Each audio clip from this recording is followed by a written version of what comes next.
Blog Talk Radio. Hello, Blog Talk Radio. This is Michael Edley, Psychic Medium, coming to you live for Two Psychics. Hello, this is Mary Amy coming to you live for Two Psychics. I'm an intuitive wisdom coach, and I hope you join us on Thursdays at 8 p.m. Bye. Bye-bye. Good evening, everyone. Michael Edley here, Two Psychics, and I am your evidential medium and your co-host with my fantastic co-host, Mary Amy. How are you, Mary? Hello. Good evening. Here we are, Michael. We are at Two Psychics, episode 10. Woohoo! Good for us. 10 in. This is good. 10 in. That's a good number, isn't it? Yes, it is. I think it is 10. So we have that master number of 1. Interesting. We're not doing master numbers tonight. I think in a future episode we will be talking about number symbolism. I think that'll be a good topic. There's a lot in that. I love that idea. Maybe we should do that next week, and we should speak about angel numbers as well. That might be it. Let us know what you think. Let us know what you think out there. Sign up for our Facebook page, Two Psychics Radio Show, if you have not signed up yet. We have our new page. We have new pictures. We finished up our photo shoot, and I believe next week we will probably have our new intro also. So it's good. Some nice, new, exciting things are unfolding. Yes, because every time I start and I hit the button, for some reason you say this is Two Psychics twice. I don't know what's going on, so we definitely need that new little jingle, intro, outro, and I appreciate you doing that. And he's a whiz, everyone. Everyone out there, I have to tell you that Michael Edley is a musician, and he does vocals, and he can compose music, so he's multi-talented. Woo! It's my fun, meditative getaway. You know, the music just kind of takes me away. It pulls me into that zone. So I think, like most people, music is one of those things. You know, you hear that song and it just brings you back to that state of mind or that place or that point in time. And I do think a lot. You know, we can learn a lot about human emotions in music. It's really, you know, something that can tune us in. It can tune us out. It can tune us in. I think it can up our vibration. You know, you see in ancient times, tribal times, you know, they had the tribal drums. We look into, you know, things like the Gregorian chant. We look at even worship and, you know, the choirs. So music can definitely uplift us. So, yeah, it's been a love of mine for a long, long time. I have no musical talent, zippo. You never want to hear me sing, because the history behind it is I literally had this near-death experience, and I almost died, and my vocal cords were kind of damaged, I guess you could say, and so I had to take 4.5 years of speech with a famous speech teacher in New York City, and I had to learn how to speak, and I also had a learning disability. So I don't know. I'm deaf when it comes to music. I enjoy music. I appreciate music, but I have no musical skills, like zero. It's crazy. I mean, you've never heard someone sing as poorly as me. So that's not even happy birthday. That bad. You did really well on your voiceover that we recorded. So for those of you that don't know, what was that, a week ago, 2 weeks ago? What, 2 weeks ago? Are we 2 weeks that we ago. did the photo shoot? We did a photo shoot, and it was awesome. And we were multitasking. We actually started recording. I had a little mini studio, brought it along, and we were recording tracks. And Mary Amy was doing her voiceover for her part of the new intro that I'm creating. So really cool stuff. And for those of you that are around New Jersey or the Jersey Shore, the tri-state area, interesting thing you talking about your vocal cords, and you had to, you know, try to recondition them and go through this process. For those of you that are musicians or like music or like rock music, John Bon Jovi, he just went through this major vocal surgery with his vocal cords, and they actually just had to cancel their tour, I believe, because I guess he was having some trouble with the reconditioning and really trying to sing and hit the notes. So it must be a pretty involved process, huh? Especially for you. You said 4 years it took you to get your voice back. Yeah, So because it's like your diaphragm, your speech patterns are a muscle, and you have to retrain your muscle. And I witnessed my teacher help those who had a collapsed lung, back placement, lisps. Their tongue would get in the way, all kinds of things. And I had speech trauma. That's what she labeled it. And yes, it's a very deliberate process, and it's a lot of speech exercises.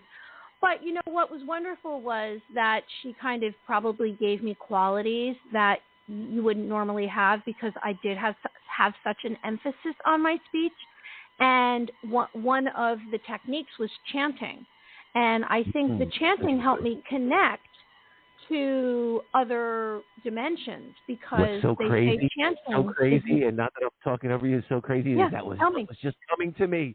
That was just what was coming to me. Is I was actually seeing you going through this process, and it was almost like something that, as crazy as it was, you had to experience that to uplift and elevate yourself to where you're going now. It's weird. There was like this part of you that if you didn't go through that chanting and those exercises, and the crazy thing is I was just watching this whole program on like shamanic practitioners and old, like ancient cultures, and how they would elevate their consciousness was through chanting. And they would they found that the vibrations would basically elevate their consciousness.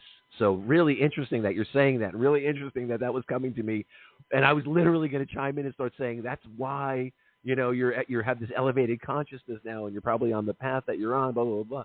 It's very interesting you said that. But yes, anyone out there that wants to try to connect or is having a hard time connecting, a lot of new studies they're doing, and scientific studies of like ancient cultures and what they would do with chant and voice and vocalizing vibration. Like, it's definitely a big piece of the puzzle, I think, to elevating your consciousness.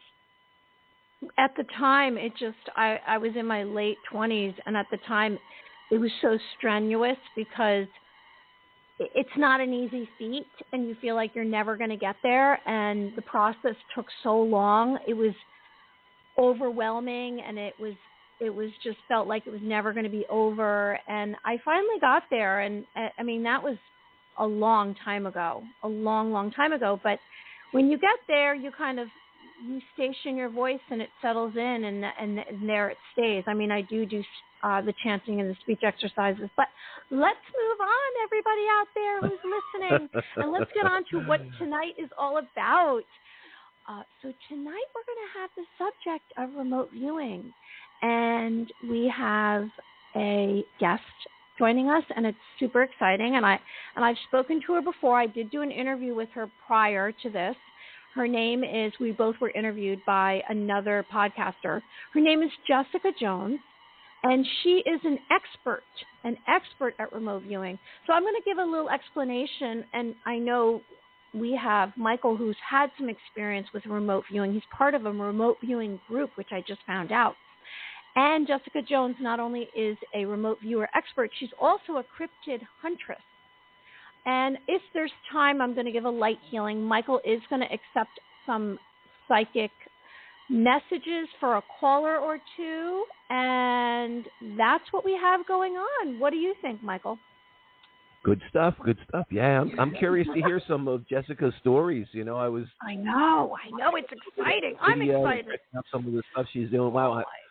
I mean, she's been on some pretty wild adventures, I have to say. Some of the stuff I was watching, man, pretty wild. And she's fearless. Yeah, no, that's cool. And being from Jersey, and any of you out there that are in this area, we have the Jersey Devil. So, and I had some interesting run-ins back in the day. I lived in the Pine Barrens, and as kids going in the 80s, you would explore the dark edge of wilderness, and it was an interesting time, and unfortunately, it's something the kids today don't get to experience, but people like her that are out doing this type of stuff, what's interesting is I think things like that are going to really intrigue a lot of people to maybe get back and start, trying to explore and trying to uncover some of this crazy stuff that's out there. Before we get on to the remote viewing, I just want to pitch something, plug it. So I had a live last night I did on my YouTube channel if anyone wants to see it. And I spoke about the 144,000, some psychic messages, angels. You can find me on YouTube, Mary Amy Official. And, it's so funny, Michael. I just want to share with you and the listeners who I'm so grateful that you're all here. And I hope that we are kind of on a path, a journey together, and we're exploring different topics and having different experiences and encounters. And who knows, maybe your psychic powers will come through. I believe they will. I find that lately I'm getting to a place of less of these kind of conspiracy theories and more into forgiveness and love and angels and divine intervention. It's like, I don't know, I'm connecting with where our civilization, where this world is going to. Are you having any kind of experiences like that, Michael? I think what it really comes down to, as a psychic medium, things are always coming to me, and not that we're going to get into it on this episode in this show, but I've had a lot of prophetic dreams. Like last night, I had some really wild stuff coming to me. I'm not going to get into it right now, but I think no matter what. Tell us. No, I don't want to take the show off on this crazy tangent, because we could do that and go for the next 45 minutes on my prophetic vision. But I do think there's some uncertainty coming up. I do think there is some destabilization coming up. But what we have to understand, what we're focusing on, a lot of people think, hey, the law of attraction, I think love and light will come to me. That's only part of it. It's a piece of it, and it does. I do believe like attracts like. I'm a very big advocate of the law of attraction, the secret type stuff, but it's only a piece of the puzzle. So I do believe what we focus on will tend to draw more of that in. So even if there's uncertainty, even if there's destabilization, even if there's, we have chaos in the world right now. There's wars. We're in this crazy political divide. There's a lot of uncertainty. But even through that, what we need to understand is there's always opportunity. In any type of chaotic environment or any type of uncertain future, like what it looks like right now of what's unfolding. A lot of people are very uncertain of what's going to happen, what's going on. We can always harness what is around us immediately. We can try to harness and work with our emotions so they're not harnessing us. We can have a plan around us in place. We can, I would say, talking about like conspiracy theories or different, prepping and these different things. I think we could be smart. I think we can have, for any type of scenario that could come up. And look I'm someone who went through Superstorm Sandy, which ravaged the Jersey Shore. I mean, we were without power for weeks. I had businesses that were shut down. I mean, it was utter chaos. The National Guard blocking intersections. I'm just really, really absurd stuff that was going on that I never thought, would happen right in my backyard. We saw that. So I think you can be smart. You can have extra water. You can have extra food. You can have your batteries, your flashlights. If there's medications, have extra stuff. Just be smart about it. But you don't have to obsess and get anxious and psychotic over, am I ready enough? Am I prepared? Am I going to get through this? Be smart about it. Focus on the opportunities you can have. Because remember, I mean, if we're looking at anything throughout like U.S. history, we look at, the Great Depression and everything out of that. Well, some of the largest companies and the most magnificent new creations and just different aspects of business had changed and shifted from that chaotic environment. People that were able to harness that were able to see opportunities in it, became some of the, the wealthiest, and not that we're just talking wealth, but became some of the most, I would say, empowered people that for a long period of time dictated how our country was going to go and how a lot of world and cultural things unfolded. So, that's something we have to look at, is what kind of opportunities are there in the chaos? How prepared am I? Should anything come up? But in that same breath of being prepared and being smart, there's much opportunity. So we can't let any of the negativity or any of the chaos control us. We have to look how we can navigate and how we can move through those type of situations with the best possible outcome for us, and for those around us, and I think that's part of it. You're bringing up what we should have in case, basically emergency supplies. And lately I've been hearing about this solar eclipse, and then there's this comet coming as well that day, April 8th, and you should have supplies. And I don't really understand what that means. What is the purpose of that? Well, I think the big thing is because this is the first time in a very long time we've had this unified solar eclipse that is it's basically going to go through every time zone within a very, very short span. So virtually in one universal clip, everything's going to black out. So you have to wonder. Yeah, I mean, they're sensationalizing this. We know news stories want to sensationalize everything. That's how they get the views. That's how people, good news does not get the attention, unfortunately. It's bad news that gets the attention, and everyone is drawn to it. And that's why I'm so glad I haven't had TV in my house for like 9 years now, 8-9 years. And what a blessing that's been. I mean, that's a whole other story, but understand the news, the papers, social media. I mean, most of that stuff that we're seeing, it's all sensationalized. It's all sensationalized. Propaganda. It is. Now, can this have crazy effects on us? Yes. On the back end, I've heard people say, wow, well, this could be used. This could be an opportunity for those that want to do, dastardly evil things or want to try to take down a grid or, they can try to use this to capitalize on it.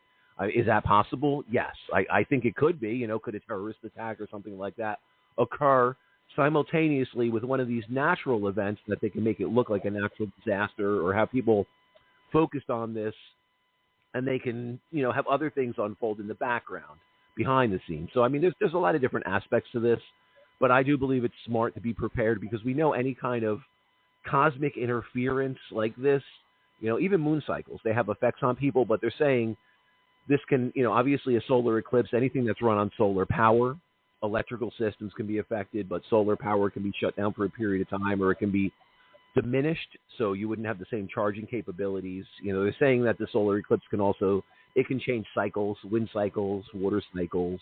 So there's a lot of different things and a lot of variables to this, but I think it's really being sensationalized. It's like, do you remember 2000, the 2000, and all the computers were going to shut down and everything was going to go black and there was going to be this, crazy cycle of everything was going to be in utter chaos because of the Y2K.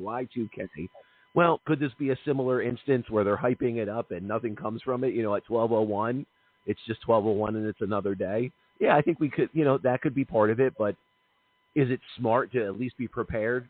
Because even if it's not this eclipse that's coming up, this unified solar eclipse that's going to go through every time, it's going to go through basically our full country within, I think it's a 4-minute span, a 4.5-minute span.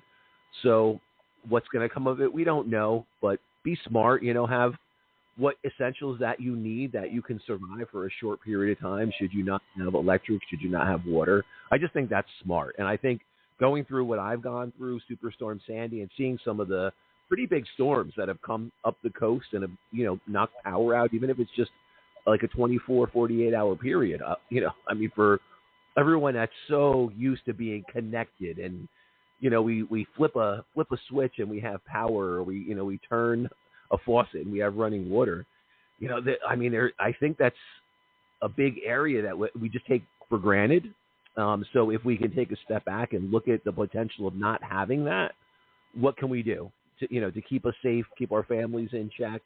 And that's really what we need to do. Be smart about it, but don't go into this chaotic, anxiety-ridden, I need to have, a stockpile of everything. I mean, hey, that might be good, but just make sure it's stuff you can use and, rotate it and don't let it expire on you, if that's what you want to do. But just be smart about it. It could be a way of just promoting everyone to spend money like before a big snowstorm here on the East Coast. I'm sure you're familiar with that, Michael. You would hear, oh my gosh, there's going to be snow.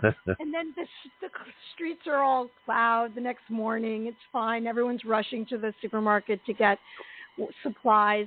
I mean, I just can't do it. I can't do any of it. I just say, it'll be okay. That's where I live. That's where my mind is. And I live in my heart. I don't live out here in the physical reality because I am a true optimist. And that's just where I come from. But I have to say, who knows? You never know. And when you did make the comment that it could be a way of just utilizing this natural encounter with the solar eclipse could be a way of saying, oh, well, that's why everything went out. I mean, a few weeks ago here in New York, there were a few hours that people could not use their phone. Their phone was not working. It said SOS. And I feel like that was just a test run of something that's going to be in the future. And maybe one day we won't be using our cell phones. We'll just be operating through telepathy, and we're going to get on to remote viewing. How about that? Because our guest is coming on, and we're going to take a caller. So what do you think, Michael? Should I give an explanation about remote viewing, and we'll share exactly what that is with our listeners? Yeah, I think so. It's a fascinating topic for those of you that aren't familiar with it. But yeah, what do you got for us on it? Okay, so now, if you are someone who has dabbled in some kind of psychic powers, if you've tuned into your clairsenses, your clairvoyance, your clairaudience, your empathy, your claircognizance, you might be familiar with receiving information. And it's from an outside source. You have a knowing, or you've tapped into your intuition, your hunches. You maybe have premonition dreams like Michael was relaying to us a few moments ago. Well, remote viewing is actually a experience that you can have that was put together by, I don't know originally, but it was put together by the military. Remote viewing is actually PSI, extrasensory and perception psychokinesis experience. It's direct knowledge by viewing distant locations involving information about a site and the events and situations taking place by using your intuition and senses. And there is protocol and there's military methods. And you can find this online, and I've been reading about it, and I think it's something that I want to investigate. And we're covering this tonight because our guest is an expert at this. You give her coordinates, and she will, maybe it's for the location of someone through a detective, the police, she's done it. She does it on her live shows. And the military methods have protocols and rules. So intelligence and CIA developed remote viewing for intel with funding starting back as early as 1972. So there's a target and there's coordinates. There's military remote viewing. So basically, you'd be sitting in a chair and all the data would be taken from you. And I'll give you the steps through. Okay, so number one, the viewer is focused. 2, the data is clean under scientific procedure. 3, you prove the PSI realized by the viewer. 4, there's evidence and feedback. Now, one thing is, if you ever try this, you try these steps, remember that everyone deserves privacy. Just like Michael and I say when you're doing some kind of reading on someone, everyone deserves privacy. So these steps that I'm going to share with you were training sessions, data bites, and they were devised by this man, Indigo Swam. And he did this remote viewing. He trained people in the military from 1974 to 1985. It's called CRV. Now, CRV manual was designed in February 1985. So it's a process by which a person is capable of perceiving information concerning a site remote from him in location and or given only geographic coordinates. It's unbelievable. Basically, you're given information and you're giving back your what you receive to the person instructing you. Okay? So you visualize the site, and this is how it goes. It's coordinates in degrees, minutes, and seconds is the first thing that you realize. So minutes, seconds, and degrees. The viewer comes up with some kind of squiggle line, and they're trained to be sensitive to sensations associated with the site through sound, smells, taste, textures, temperature, and energies. 1 and 2 form a foundation. The viewer realizes the whole site and begins to draw and sketch. Next, analytical elements emerge, cultural, and the viewer becomes operational. And then the viewer probes the data and proceeds to create a 3D representation of the site. So this was done by the military when, I guess, if they were overseas and they were trying to see what the location looked like, and it was for the military to kind of examine the site without being there. And a person could do this. And that's what I have, Michael. So you give your input because you're part of a group that does this. It's something that intrigued me as a young kid. I did have outer body experiences, and it's something for a short period of time I was working with. And I had a friend for a period of time that actually turned me on to this program he was using. And the funny thing is, I'm going to age, I'm going to date myself a little bit.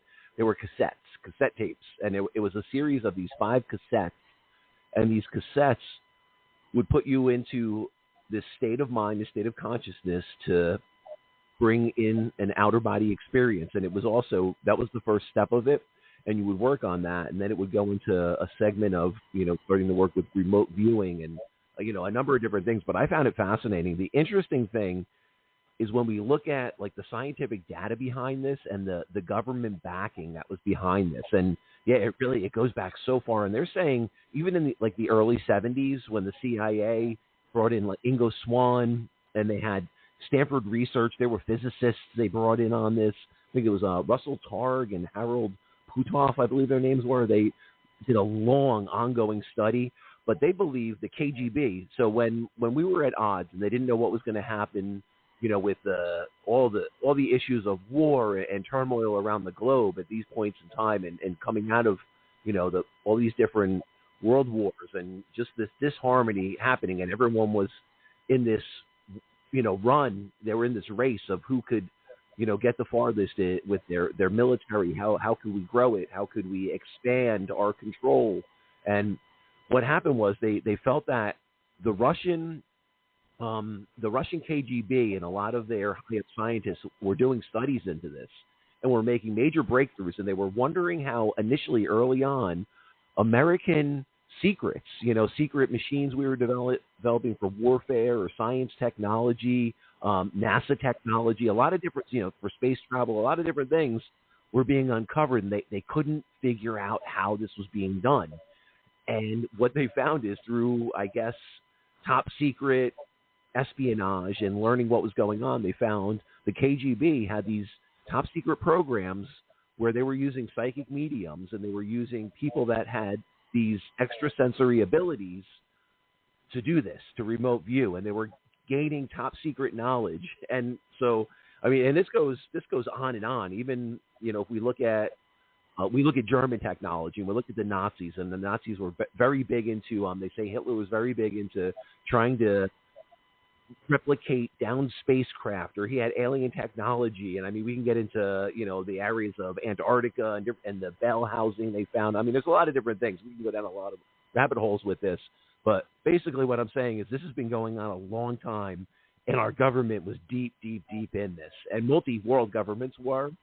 And there were many projects from this, even like the Stargate project. I think that was 1975 to 1995.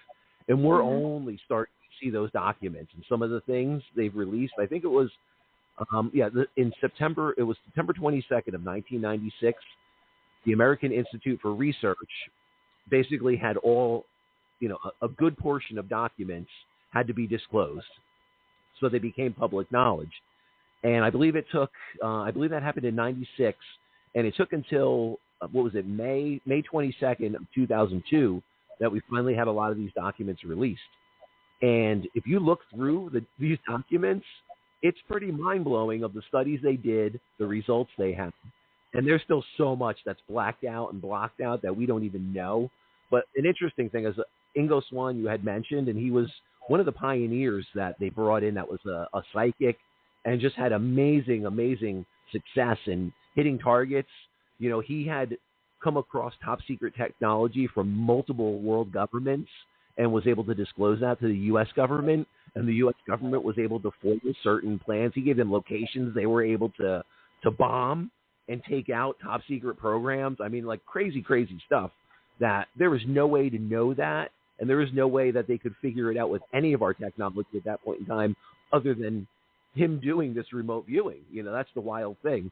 And he did write a book. There is a book that Ingo Swann wrote called Boundless that kind of goes over all his processes and procedures and the experiences he had working with the government and doing this type of stuff, and how, you know, this ordinary guy, well, not really ordinary, he was a psychic, but he got brought into this government program, and how he was almost living like two lives. So it's very interesting, very, very interesting.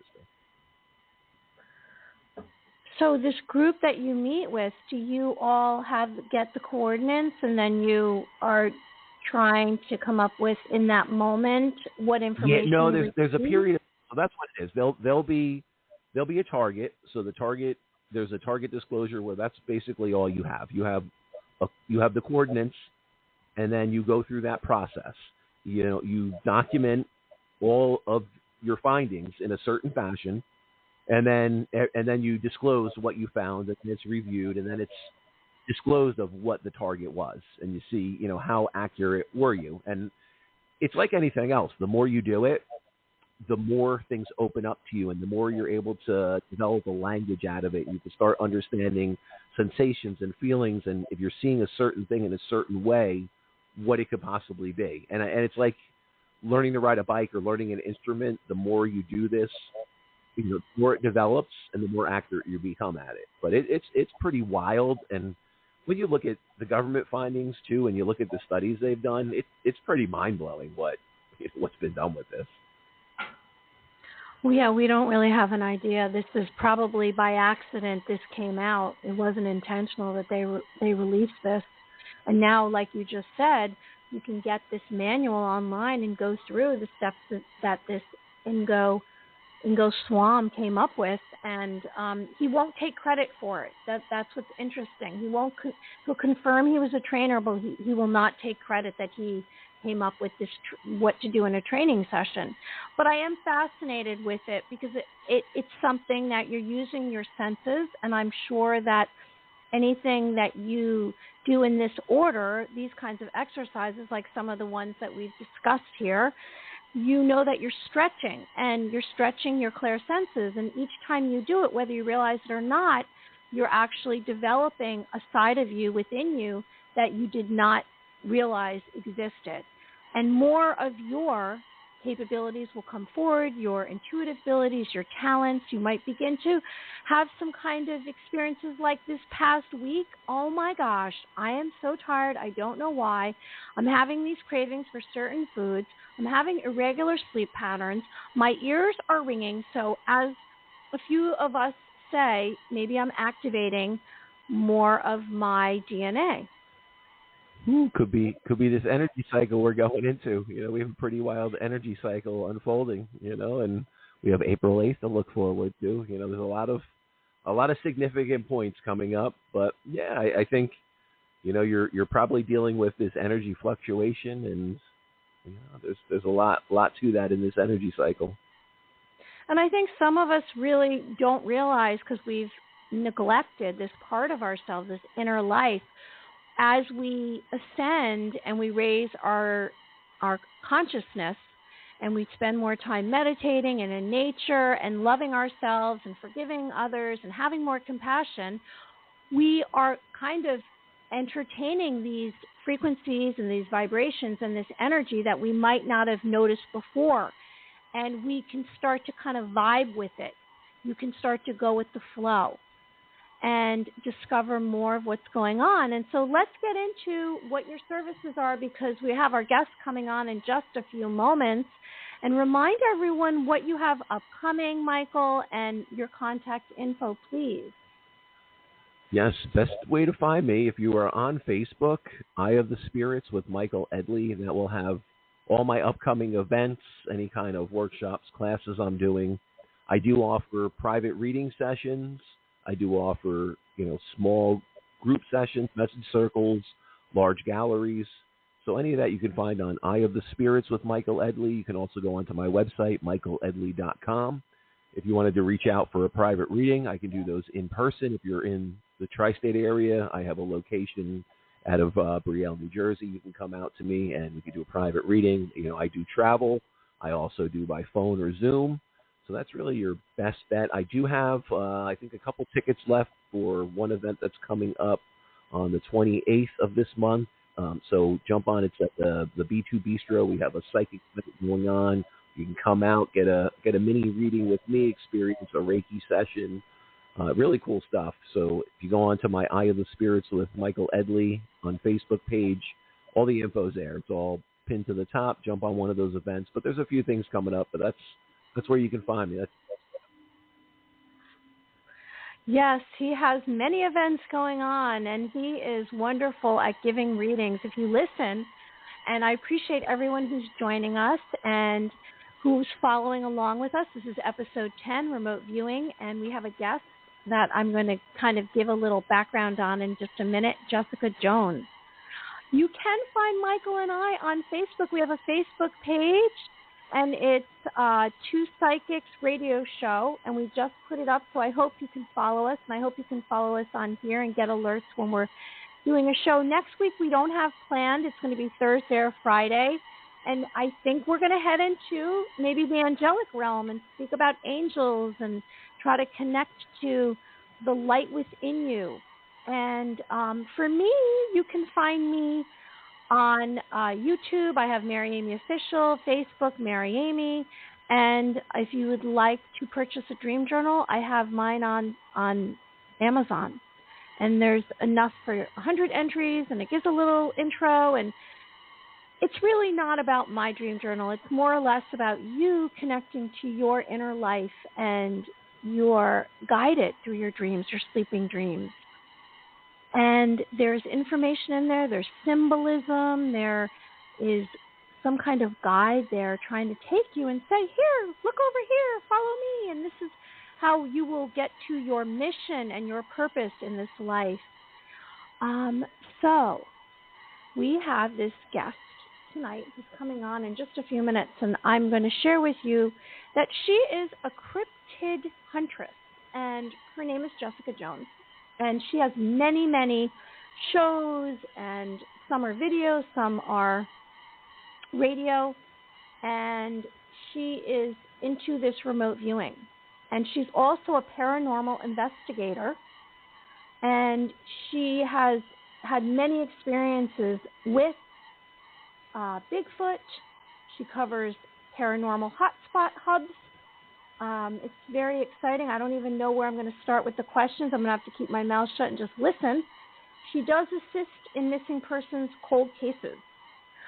So what is a cryptid? For those of you out there who don't know, a little mini explanation is it's a new species. It's not verified scientifically. It's basically unknown origin. Now, maybe you consider it mythological or folklore or a legend or pseudo-science. To me, a cryptid is kind of scary, a little creepy, and maybe you could consider it a monster. They're known as wild animals, and they're studied by cryptozoologists. And some famous cryptids, let me just throw them out there. Bigfoot, Sasquatch, which is known as an 8 to 10 foot, I guess you could say, being. We don't know what it really is. Is it an extraterrestrial? I wonder. And it's covered in fur, and usually that fur has a scent, and it's kind of smelly, and it glides on two legs, and it travels in groups. It mimics human behavior. You can probably go out into the wilderness and go on a group and see if you can have a Bigfoot experience. Apparently it has a sense of humor, and it goes back to the Native American tribes, and they had many names for the Bigfoot. Maybe the cryptid that we're going to hear about tonight might be the Loch Ness Monster, which is going back 1,500 years ago in Scotland, known as Nessie. Or Yeti, the abominable snowman, I can't even say it, abominable snowman from Asia. Or a swamp monster from Louisiana. Or frogman from Ohio Miami River, seen in 1955 to 1972, known to be 4 foot with a face of a frog. Maybe the I can't even say it, Chupacabra. You know how to say it, with red eyes and two legs and back and drains blood of goats. Or, you know, if you watch some of those movies when you're a kid, maybe a werewolf, creature from Louisiana swamps. And I know we're going to hear some stories tonight and hear some experiences that you might not ever hear again. And so here we have her, and I'm going to bring her on, Jessica Jones. Hi, Jessica. Hello. You there? Hey, can you guys hear me? Yeah, I can hear you. Yes. So what's up, Jessica? You can hear me. How are you? Okay, great. I'm doing awesome. Thank you. I'm doing great. Are you doing great? We had to make sure Mary didn't hang up on you. We're good. We know we have you here as a connection. Okay, great. Now, the first thing, you know, being the Jersey boy that I am, and we're talking cryptids a little bit here.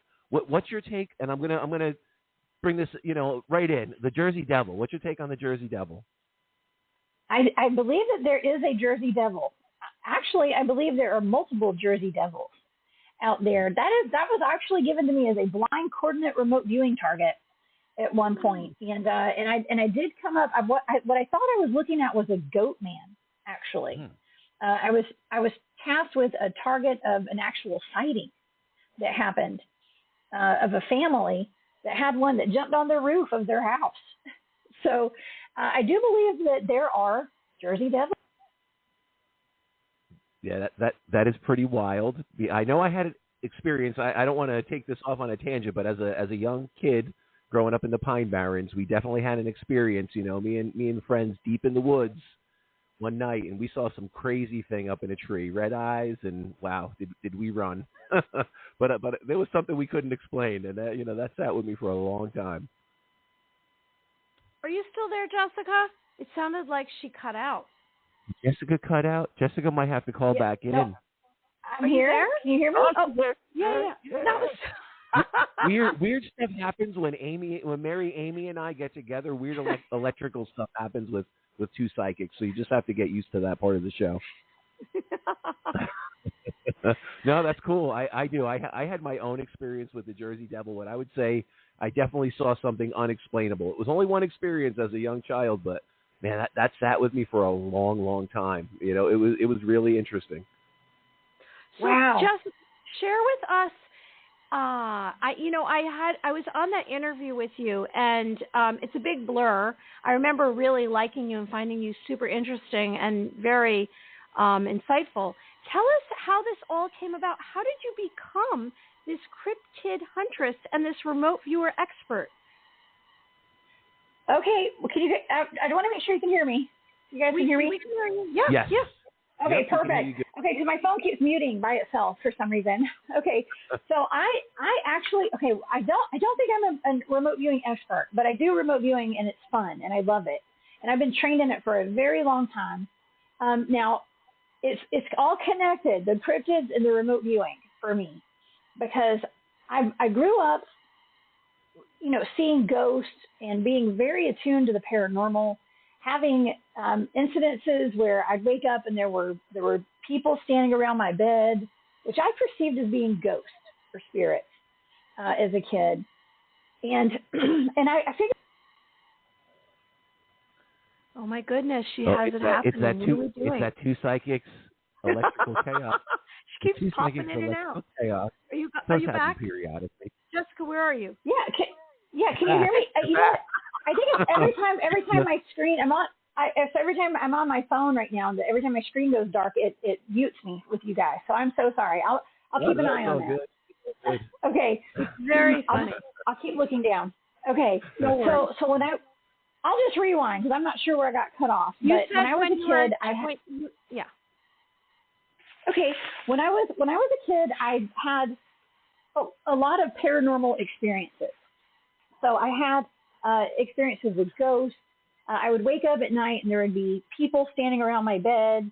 I always felt like I was being watched as a kid. You know, I grew up, and I mean that, like, I felt like something was looking in my windows all the time when I was a kid. There probably was, because I grew up on a farm in the middle of nowhere. And we had, you know, I went out to look for UFOs at night.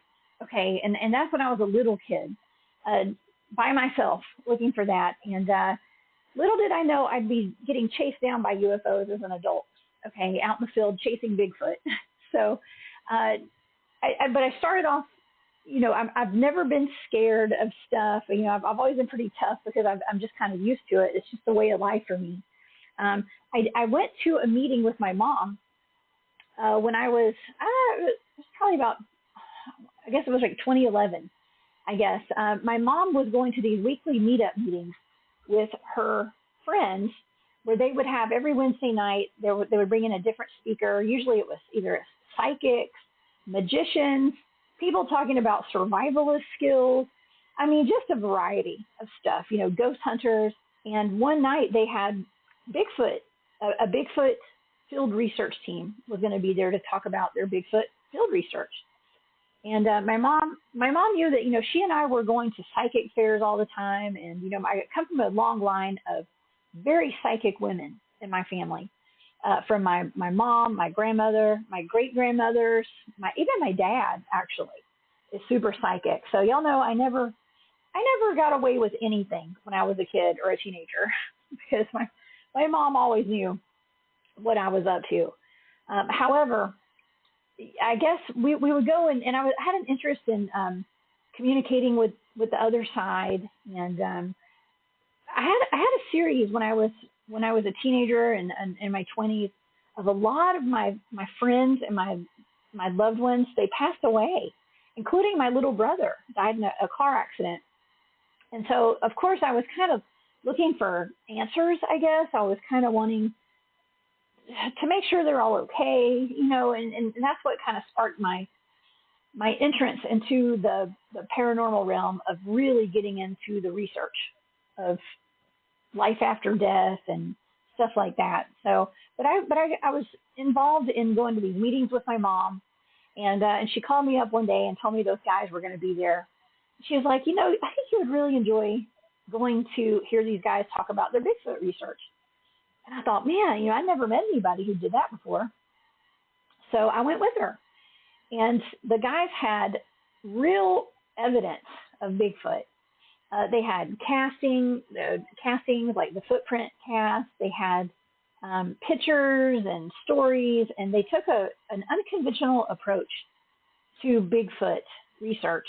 They were actually into like the mind, body, spirit aspect of Sasquatch. And I had never heard that before. I mean, I didn't even know that there was a spirituality factor to Bigfoot, or I didn't even know Bigfoot for sure was even real. But I assumed he was, or she. And of course, I just assumed that there was just that one Bigfoot, the one that they have on video up in the Pacific Northwest that everybody calls Patty. Mm-hmm. I thought that was the only Bigfoot there was. Or at least that's what I was kind of told. But no, apparently there are a bunch of Bigfoots in the mountains of North Georgia where I live. So I had a lot of questions for these guys, a lot of questions. And I was asking questions like, well, why have you guys never found a body? Where's the poop and all that kind of stuff. And they thought they thought it was kind of funny that they saw that I was really interested in it. And they invited me on an expedition. And I honestly couldn't believe it. I was like, okay, well, sure, I'll go. So within a month or two, I was actually in the woods hunting for Bigfoot with these guys. And honestly, it led to where I am right now talking to you guys about it. Because, I mean, I never in a million years saw myself looking for Bigfoot like that, much less making it part of my life's mission at this point. But it was all because I took that chance. I went with my gut. My gut told me, hey, it's cool. Go in the woods with some strange men. Go look for an elusive Bigfoot. Follow your intuition, even though you don't know why. That's what I say. If my intuition is telling me turn left, but I'm supposed to be going right, well, I'm turning left. I don't know why. The intuition always supersedes.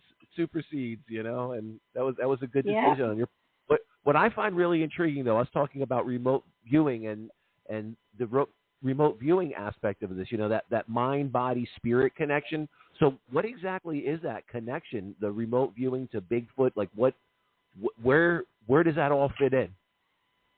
Okay. Well, I hope you guys can still hear me because my phone just went dark again. Yeah. Okay, I great. can hear you. Okay, so wonderful. Okay, so the interesting thing about this team is that, like I said, they were into the mind, body, spirit. They're into communicating with Bigfoot. You know, these are not the kind of guys who go out there hunting. I know that my name is the Cryptid Huntress, but I would never hurt anything, you know, unless I had to, you know, unless there was a threat or something. But we're not hunting, we're researching. Okay, so they're out there researching. Their goal really is just to start communicating with whatever's out there. And by when I say whatever's out there, we have a lot more out in those woods than just Bigfoot. And by that I mean ETs and just other cryptids, you know, are hanging out in the woods. So, but one thing that they all have in common, or they seem to have in common from our experience, is telepathy. And that's how we really communicate with a lot of the beings that are out there, is through telepathy and by using our psychic abilities. So the head of my team, he had a background with some remote viewing, okay? And, you know, a lot of the guys on my team are former and current military guys and gals. And so one of the guys, the head of the team, was an amazing remote viewer. And at some point, we were having such crazy events occurring out in the woods that we couldn't explain. Where we were having missing time, our equipment was changing, the times. Like me and my partner that were out there one night, when we were having Bigfoot activity and UFO activity and potential ET activity, all at the same time one night. Our equipment changed the times. Like his went forward an hour and mine went backwards an hour. And we were kind of like out of it. We knew that something had happened, but we couldn't tell what happened. So the head of my team later was like, okay, well, you guys need to start studying alien abductions, first of all, just in case. You know, he thought, well, maybe we had been abducted by aliens that night. But he also said, well, hey, how about this? How about I teach you guys remote viewing so that we can all become more psychically switched on and utilize that in the field, not only while we're out there doing our cryptid research, but before we go out in the field and after we're in the field, so we can kind of analyze what happens while we're there psychically, to tune in, to take those, to get a target and really all examine that as a team. And that includes the cryptid, the cryptid activity, not only just what happens to us, but the cryptid. So we ended up spending the next several years. I mean, this started in 2011, I guess, and we spent the next several years as a team learning remote viewing. And it wasn't easy, okay, because we were learning the type of remote viewing that, you know, like our military uses. And I heard you guys earlier, you're talking about Indigo Swan, and basically we're using some of his methods and using the type of remote viewing that was taught in that way, the way what he teaches. Like I'm trained in controlled remote viewing, which is like coordinate remote viewing and energetic remote viewing, and there's a bunch of different modes of it. Yeah. But yeah, we do it as a hobby. Okay, so it's fun. It's fun. Not everybody likes it as much as I do, but now, out of curiosity, but were you doing remote viewing like in the field on location and controlled like in a controlled environment and in the field? Were you doing both of those, or how did this start? Well, we usually do it in a controlled environment. Usually, that's how we usually do it. We'll sit down in a quiet room, and we don't do it in the field as far as like the coordinate remote viewing goes. But we can do energetic remote viewing while we're in the field. You know, we can sit back and have a tasker with us and really get into that theta state, and we're kind of guided to check things out, let's just say. If we hear a scream in the woods. Let me ask you this. Can you take us through, like, as if we were in the field with you, can you take us through a little bit of your process and procedures that you do to get someone into the zone, you know, into that state to remote in the field? What would be kind of the process of it? Well, okay. Well, like I said, it took us years to learn remote viewing. So it's not something I can just kind of. Not to simplify it, but like you could say, hey, you know, this is this would kind of be the mindset you have to be in, or this is how you would start setting it up, or these are kind of the basic guidelines. What could you share of that with our listeners? Well, what we would do, okay, if there was something going down in the field, this is theoretically speaking.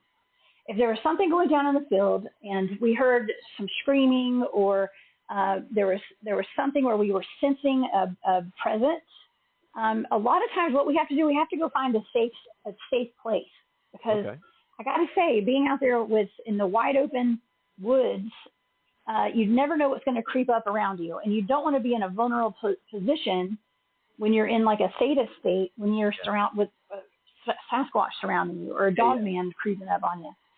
So, and that's a real life threat for us out there. So we would probably go back to base camp.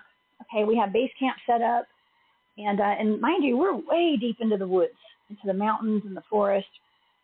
And usually we would go back to base camp, and we'd have at least, one person would sit back and relax, and we'd have the tasker that will sit there beside them.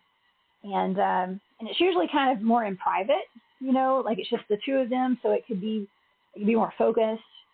And the tasker will kind of set the target and guide the remote viewer into wherever they need to go check out whatever that target is. So, and psychically, so that then the RVer, the remote viewer, would actually sit there, kind of lay back, and get into the different brain states, go preferably into theta, and be guided to where they need to go.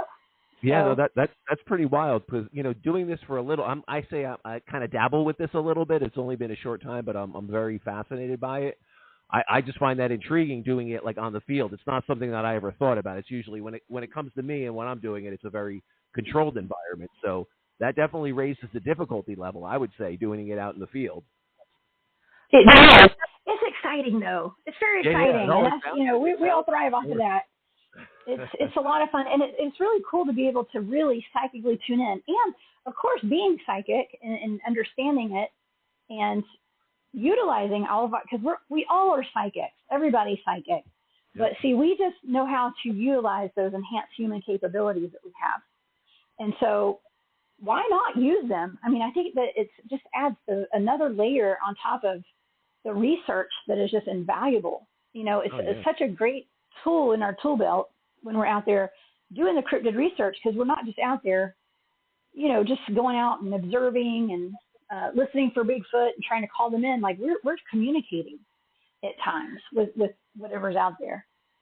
Jessica, okay, when you're in this field study and you're investigating and you're having some kind of telepathic communication with a cryptid, have you had them outside of that communicate to you when you're not in this situation?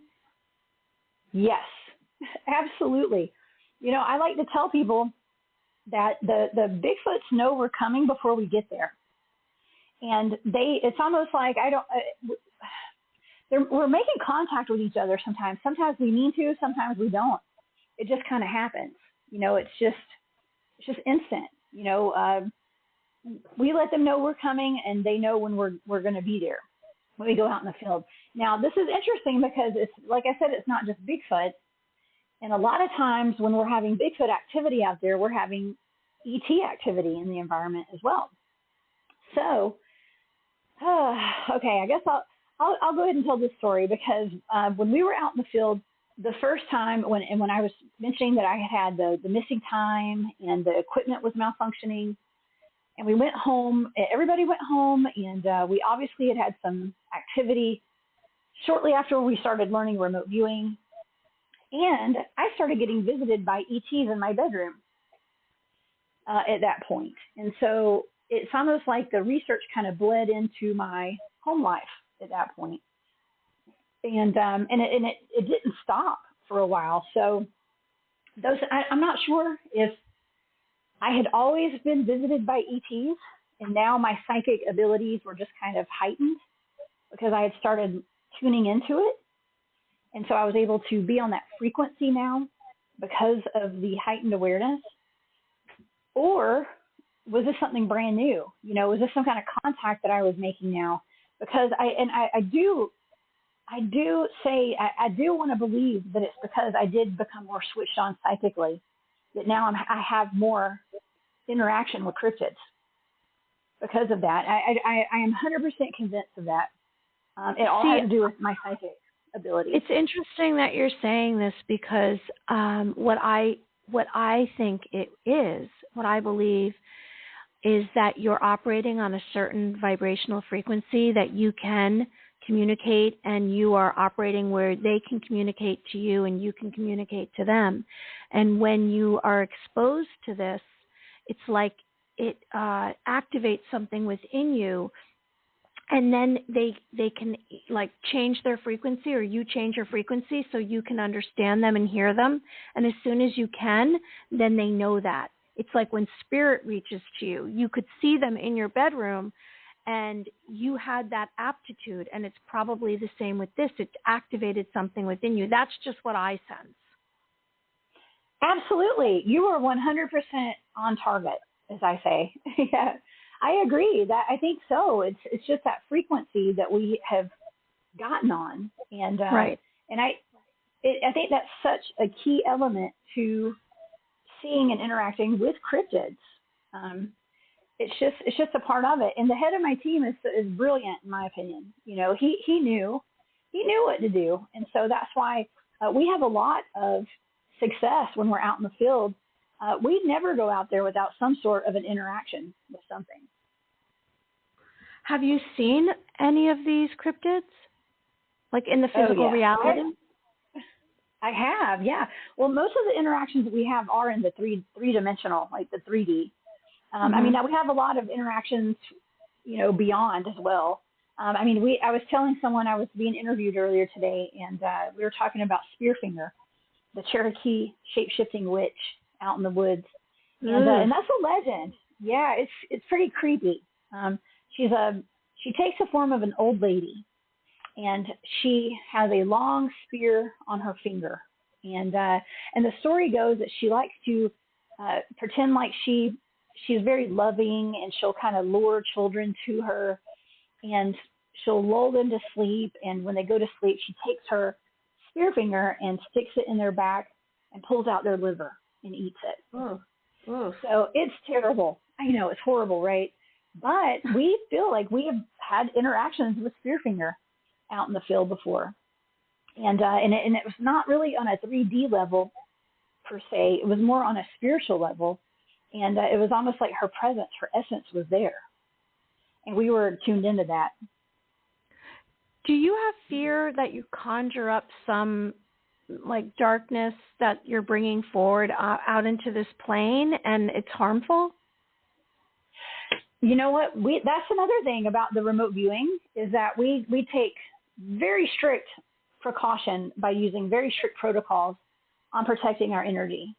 And we don't go out conjuring stuff. We never do that. We don't taunt, we don't conjure. We simply go and observe and then make contact with the higher vibrational beings. We don't ever do anything low vibrational out there at all. Good. So if you could give us from all your experiences that you've had, which one really sticks out with you that, you know, it would just kind of blew everyone away? What was one of your really over-the-top experiences that you had while doing this? I've got a lot of crazy experiences, really cool ones. I can tell you the scariest one that I ever had, and my entire team experienced it all together. You know, we like to set up a base camp out in the woods, and then we wander off a lot of times at night, and we have the experiences away from base camp. And then we come back to base camp and we feel safe and secure, and then we go to bed. And so there was one evening that we were at base camp, and we were just planning on camping out. We weren't really even going to be doing any research. We just wanted to go hang out as a team and have some fun. And lo and behold, something happened behind my tent, of all tents. It was mine. Behind my tent, we heard a commotion behind my tent. And something ran up behind us, behind my tent, and screamed so loud. It could have been a Bigfoot. We think it was probably a Bigfoot. But that was one of the scariest things. It was a noise that I had never heard in my entire life. and I will never hear this ever again, I don't believe. But just something just terrifying happened. Now, I know that was a scary night.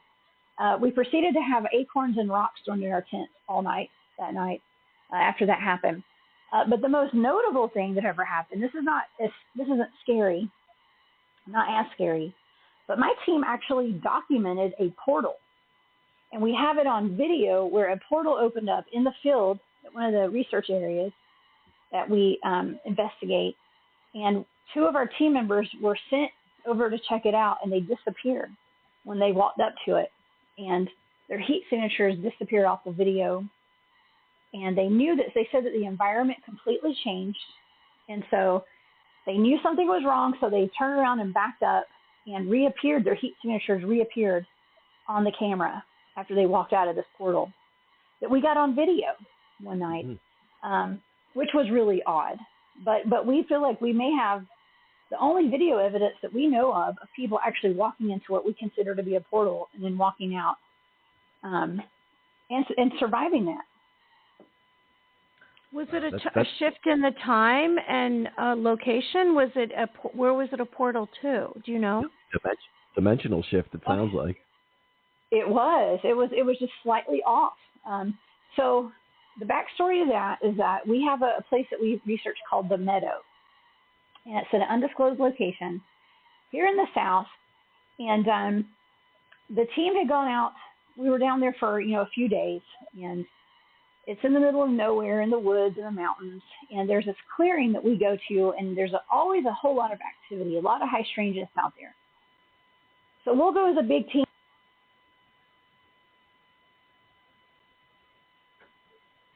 That's a two psychic energy. Messing with the energy again. Jessica, come back to us. You're in the portal. She's in the portal. She went to a ley line. This is what you call a cliffhanger. This is a cliffhanger. We were right on the edge of the Can you hear me? Now we can. Oh, gosh. Can you hear me? Okay. Oh, my gosh. My phone blacked out again. I'm so sorry. I wasn't paying attention. I was so deep into that story. You went to that portal. Come back, Jessica. And I was just talking. I know. Okay. So I'm not sure where I got cut off, but it was the portal we're talking about. Okay. So we have this place that we research in the South called the Meadow, and it's in the mountains, and we hike in pretty far into this clearing. Okay, we call it the Meadow, and we go out as one big team, and then we break off into smaller teams, and we usually will go and post up around the Meadow, like different teams. The place is big enough to where, we can spread out a good, 12 or more people and cover the entire meadow, okay, along the outskirts of the meadow. But so the team's out there one night, and it's really quiet. Nothing much is happening. And one of the guys, we all have, night vision cameras and FLIR, thermal imaging devices to where you can see at nighttime. You can see things at night. And one of the guys on the team, David, he had his FLIR camera out, and he noticed that in the middle of this open meadow, there was a gigantic cube that came out of nowhere. And it was just sitting in the middle of the meadow. Well, he thought he was seeing things, so he passed his camera over to our friend Terry. He said, "Terry, can you look in here and tell me if you see anything weird?" And so Terry took the camera, looked in it, and saw a big, gigantic cube. It looked like the size of like a small garage or a shed that you put behind your house. And it looked as though it had a door and 2 windows with crosses in them. Something just really odd. Something that it didn't belong there. Something that, when you took your eyes off the camera and looked at it with your naked eye, there was nothing there. So they thought it was odd, so they radioed over to the guys that were on the other side of the meadow, Tim and Bob, and they said, "Hey, you guys walk over to this," they showed them where to go. They walked them, they talked them over to where the cube was. And Tim and Bob both are former military guys, Army, Special Forces, Navy, okay, survivalists, search and rescue guys, tough guys, both trained in remote viewing, by the way. And they walked over. They were guided over to where this cube was. And Kristen was also with David and Terry, and she had the wherewithal to pull out her camera with her FLIR camera. So she could see what was going on, and it was picking up their heat signatures as they walked over to this cube. And in the video that she has, you can see this gigantic cube and the two heat signatures walking over to it. And as they were guided up to it,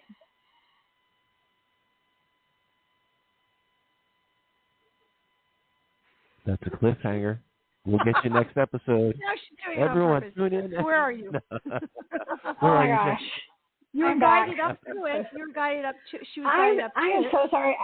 I keep Okay. forgetting that I need to not let my phone do that. Okay. So Kristen had the wherewithal. She was with Terry and David. She thought to get her FLIR camera and turn the video camera on. And so she turned the video camera on, and they were watching. You can see in the video that we have of the two men walking over it. You can see their heat signatures walk over to the cube. And as they get to the cube, they disappear. Now, they're not supposed to disappear because this is an open field. There's absolutely no reason for them to disappear off of this camera. But as they walked up to the cube, they disappear. Tim and Bob both said that as they walked over to it, they noticed the temperature changed. They said that it was like walking into a black velvet curtain. And as they stepped into it, the temperature dropped. The vegetation on the ground changed. It went from muddy and grassy and thick briars to a smooth ground. They said the stars had disappeared. They looked up and they couldn't see the stars. Well, they knew that there was something off. And I do believe they lost radio contact for about 30 seconds to a minute. And so they knew to turn around and walk out. But see, they didn't know they were out. They were still just standing in the meadow, even though the environment was slightly off. They were still in the meadow. So they backed up and took a few steps back, and their heat signatures reappeared on the camera. Wow. So if you watch the video, you can see the cube as they stepped out of it and they reappeared. The cube shrunk down to a smaller size, and then it floated away, and then it disappeared. That is wild. Spaceship. So if our Was it a listeners spaceship? want to see that, if our listeners want to see that video, that's on YouTube? No, it's not released to the public. We show it at conferences in person. All right. We have not released that to the public yet. No, it's the only evidence that we know of anything like that. That is wild. Yeah, that is. Yeah, really wild. yeah. Well, you can see pictures of it in the head of my team on that team. I'm on 3 different field research teams, by the way. And the head of that team is Trey Hudson, and he's written a book about our research. It's called the Meadow Project: Explorations into the South Skinwalker Ranch. And so there are pictures of that incident in his book, but we just haven't released it. I think that Trey was wanting to make a documentary on it, so that's why it had not been released. But we have it, and we do show it at conferences. Is there anything coming up that you'll be doing this year that you'll be showing that, or is there anything we can let our audience know about? If they were... Oh yeah. Well, I just talked. I gave a presentation at the Georgia Bigfoot conference last weekend. And I'm going to be at the Full Disclosure Now conference down in St. Pete, Florida, in July. So I'll be there doing it there, and I'm trying to think. I've got some other events that are coming up too. But yeah, we show all that evidence. Yeah, that's awesome. Can you explain some of these shows that you're on, Jessica? Because I have them listed on the description, and that way our viewers, our listeners can find you and watch some of your shows because you have so many. Can you tell us about some of them? Yes, thank you. Yeah, well, if anybody wants to watch all my shows, I post them all on my website. That's thecryptidhuntress.com. And before each show, I post it on my website. But I have a YouTube channel. It's called The Cryptid Huntress, and I do 2 live shows a week there. I'm about to start 3 live shows there every week, but right now I have a Wednesday at 1 p.m. Eastern. I do a show called A Glitch in the Matrix, where it's a lot of my shows, they usually revolve around cryptids, like Bigfoot, Dogman, modern day dinosaurs, Mothman, lake monsters, the little people, gnomes, you name it, portals, time travel, oops, can you guys hear me? Okay. We got you. Here we go. Sorry. Okay. All right. Sorry. Okay. So I've got the Glitch in the Matrix on Wednesdays, and then Thursdays I do a remote viewing show on my channel. That's at 8 p.m. Eastern every Thursday, and I have a good friend of mine named Barry Littleton, who most of the time it's him that's giving me these targets, but he gives me coordinates, blind coordinates for remote viewing targets. And I do these targets before the show. I don't ever do remote viewing live on air, ever. This is stuff that I have done. I've pre-remote viewed, and then we put a show together from those remote viewing targets, and we discuss the targets that he gives me. Because Barry's such a fantastic researcher with stuff that pertains to the paranormal and the UFO field and cryptid field, and time travel and teleportation and portals and all that stuff. So things that he's really interested in. He and I we've been friends for at least a couple of years now, 2 or 3 years, and we work very well together. And so with my data, along with his research and then my research, my field research, it makes for a fantastic show. I mean, there's nothing else like it out there online right now. So we're just having a really good time doing that. And then on Sunday nights, I am a host at Spaced Out Radio. And I have a show called Off the Trails on Spaced Out Radio. And I bring the biggest and best names in the research field onto that show. And we just have a really good time talking mostly about Bigfoot and Dogman and stuff. But yeah, those are my main shows. I watched some of them and they're amazing. And I love that you are so invested in everything and you're just really honest about it. Have you had any experiences? Maybe it's remote viewing, maybe it's dreams, maybe it's just while you're awake, about premonitions of our future in the next couple of months? I mean, are we going to have first contact, or have we already? Oh, wow. That's a great question. Yeah, I mean, I've had all sorts of interesting dreams. I get a lot of messages in my dreams. I think that we can be on different timelines, and I think anything is possible, honestly. I think that we're being pushed to go down a really dark timeline right now by the powers that be, or the powers that were, I guess you could say. And so part of why I do what I do actually is to try to change that timeline and to help us get to a higher timeline, trying to be positive about stuff. I mean, I talk about some pretty dark topics sometimes, people allegedly being attacked by Dogman and stuff. And that's kind of what some of my targets are sometimes. And so we take those incidences and we package it up in a way that's not so dark, and it's almost like to teach the public about what's out there, how to prevent things from happening, and how to, just to be aware of things. Even the missing persons reports. We have missing people all of our national parks, and the people relate that to Bigfoot sightings.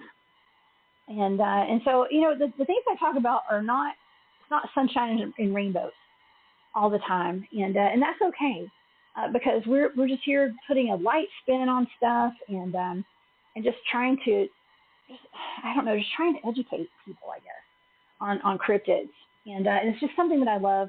But yeah, I don't know. There's a whole bunch of negativity, and people are like, "Oh, the apocalypse is coming,"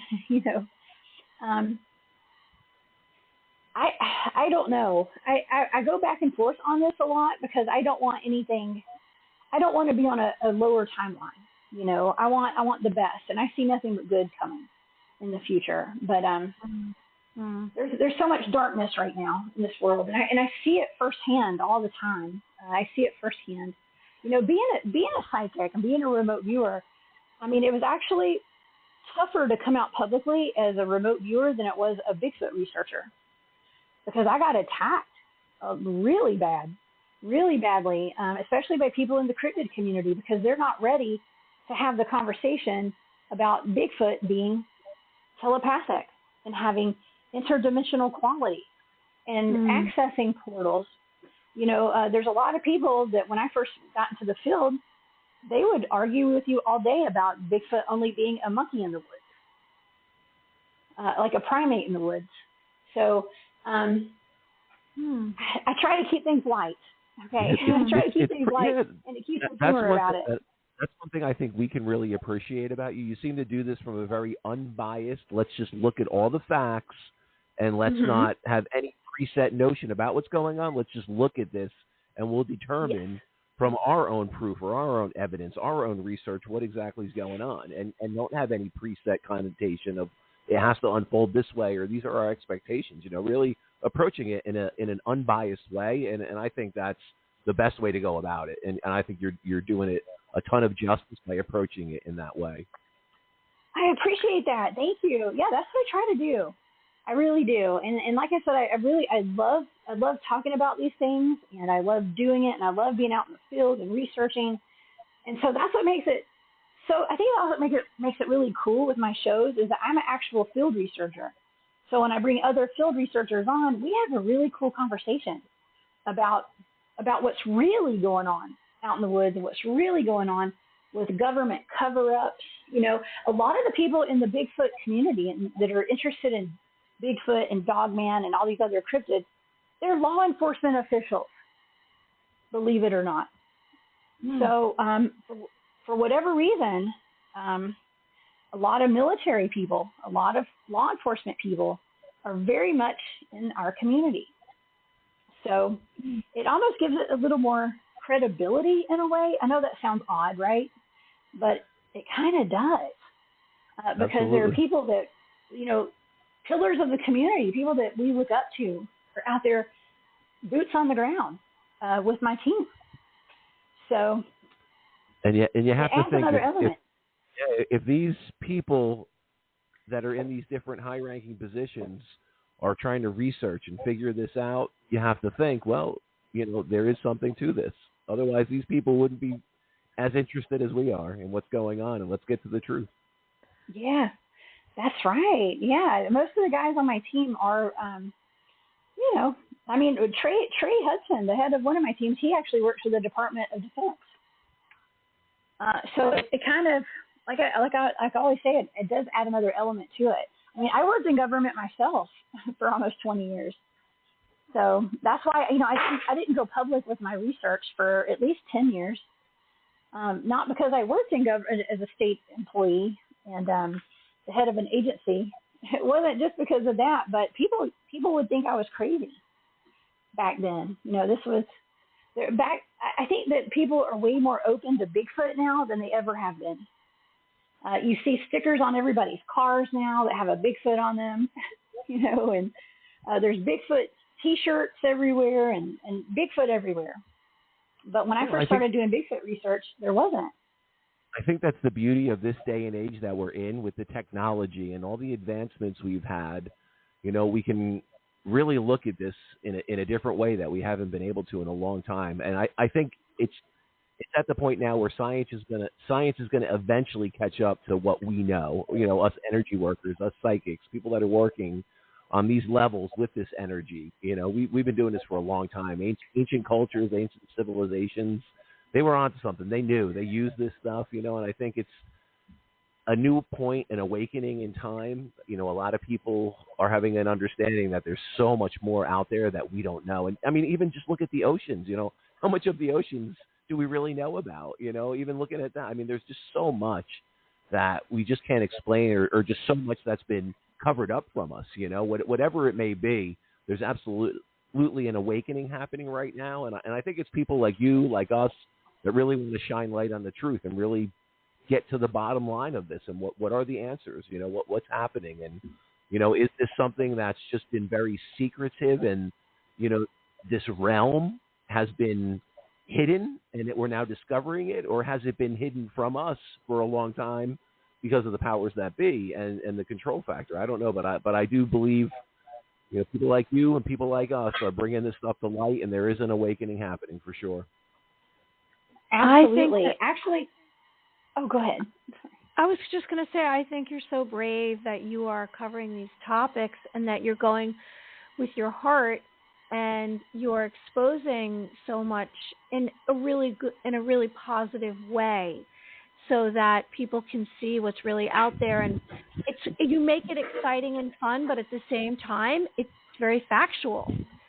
It's like you're collecting data, and you're a scientist, and you are bringing forward where we're going in the world, and allowing everyone to have more of an open mind. And as we've kind of experienced in the last year, and they're admitting that there are extraterrestrials and crashed alien spacecrafts, and it's going to become more and more accepted, everything. And more of the answers will probably come forward.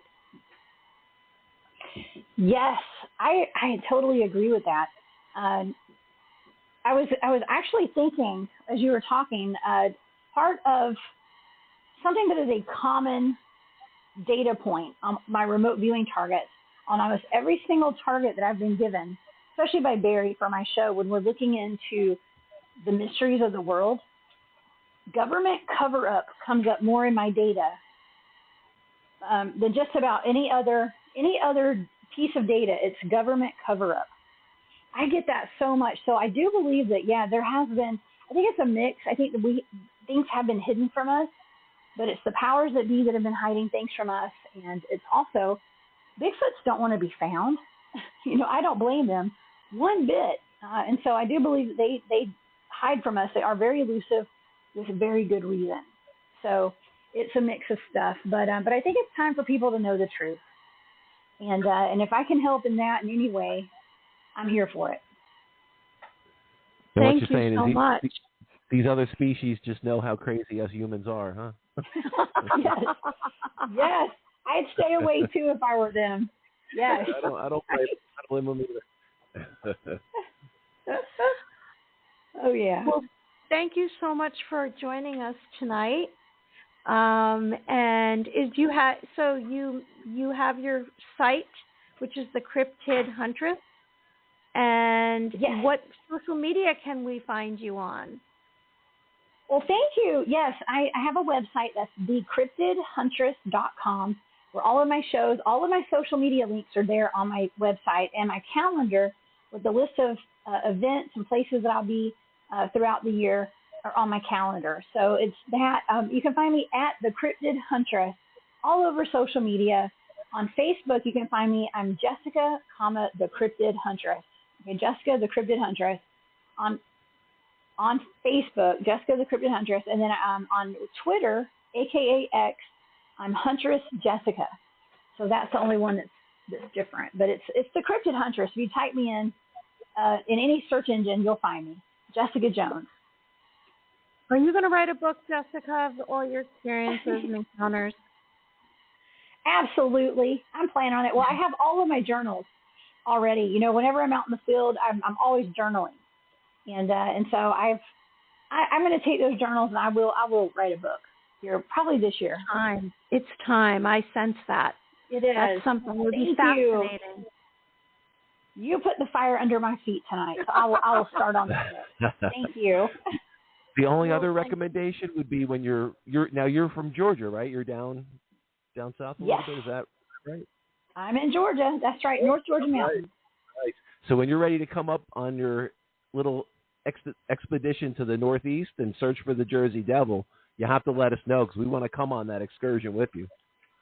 Absolutely. Oh, I'm making my rounds. I'll be up there soon. I was actually in New York this past year. I went up to Montauk with some survivors of the Montauk Project, and we actually went up there for the 20-year anniversary of the biorhythm portal, where the USS Eldridge is said to reappear in the ocean at the beach at Montauk every 20 years.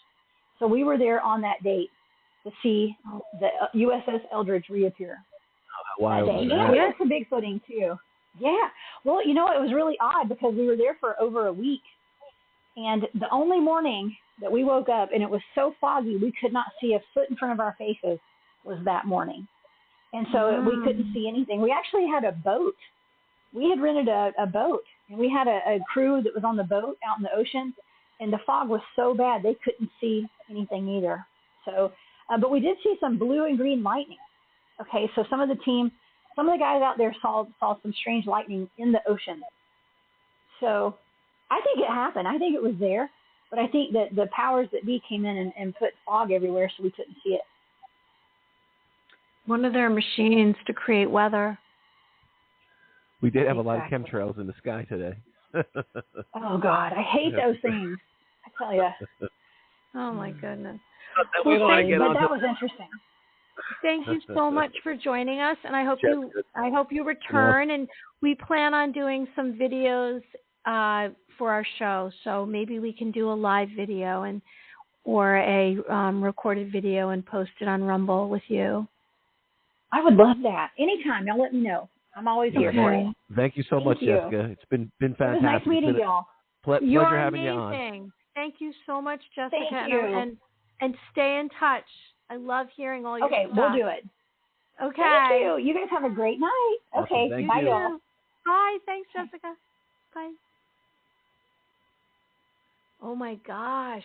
That was amazing. So many stories. I mean, it's just overwhelming. She's had some life. Yeah. I was watching a few of the videos that she put out earlier. I was like, let me take a look at some of this. And yeah, she does have some adventures. There's some pretty wild things out there, And I was thinking to myself, I don't know if I put myself in this situation in the middle of the woods and have all this crazy stuff going on around me.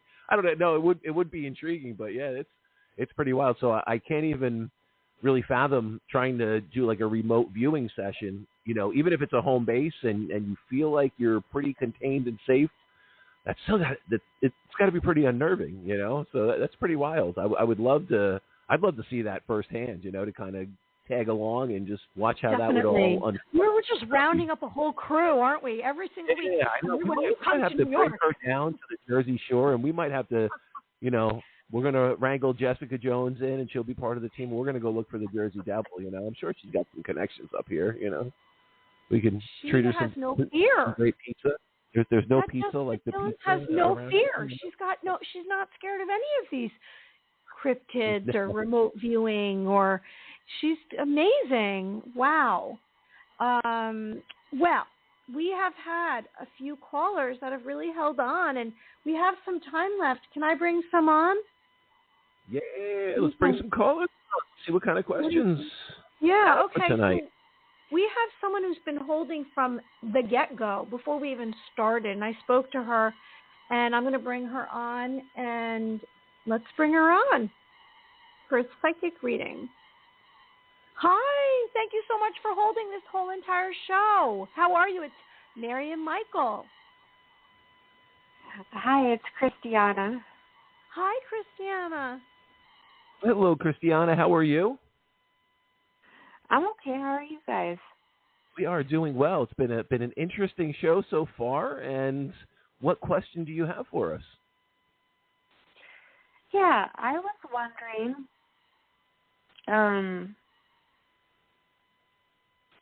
if I'm channeling at night, like when I'm drifting and when I'm sleeping, because sometimes I make noises and it's not my voice. So give me like a little example of how this unfolds. Are you in like a semi-waking state? Have you fallen asleep and you're finding yourself in a dream? No, I'm. What's the scenario? I'm really relaxed. I'm kind of almost about to drift off, but not quite. I'm still alert, and then I can hear like screams and stuff. I don't know. All right, so you're picking up. So you're almost getting like an expanded extrasensory perception. So to me, it does sound like that. So I'll give you a little bit of my background if you're not familiar with that. I'm a scientific research medium, so I've worked with facilities where they study what's going on with like psychic perception, ESP, what's happening with a medium of how they're communicating with the other side. Where is their brain function? What's happening? And they found with a lot of study and research that 9 hertz, and that sounds like that's kind of the state you're in when you're almost in that semi-sleep. You're still somewhat aware, but you're going into that deeper state.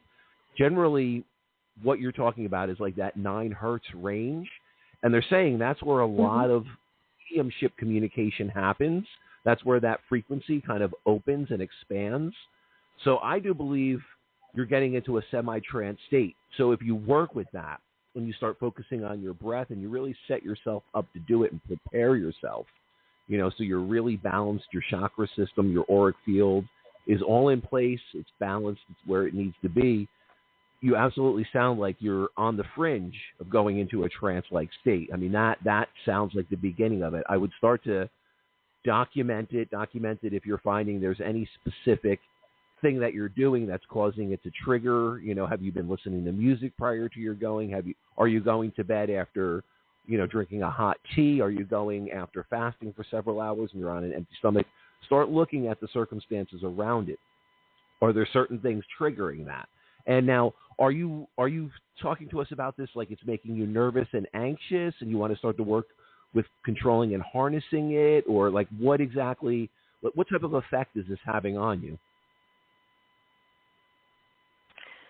I think I'm more curious than anything. Okay, so it's not like you're getting... It's not like this is making you panic or frightened. It's just you notice it. It's putting you into like an altered state, and you just want to know how can you tune into this a little more? How can you work with this?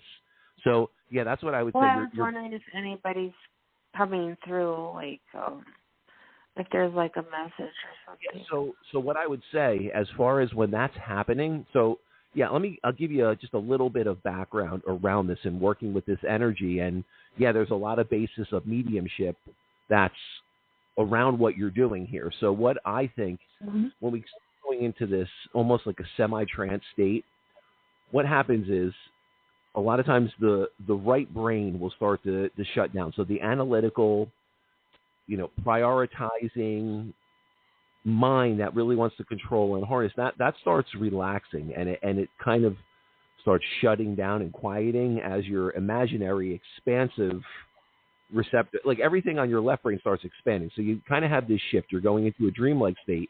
In that dreamlike state, if there's any concerns, if there's any anxiety, if there's any kind of emotional discourse, disharmony, where you're really thinking, you're calculating, you're prioritizing, you're in the monkey mind, you're not in a balanced, quiet state, and you're like kind of overthinking a little bit, that will take you out of this state. So when you're in the moment of partially asleep, you're in that semi-trance, that's going to be the easiest state of mind for the spirit realm to start communicating and start trying to reach out to you and give you signs and give you connections.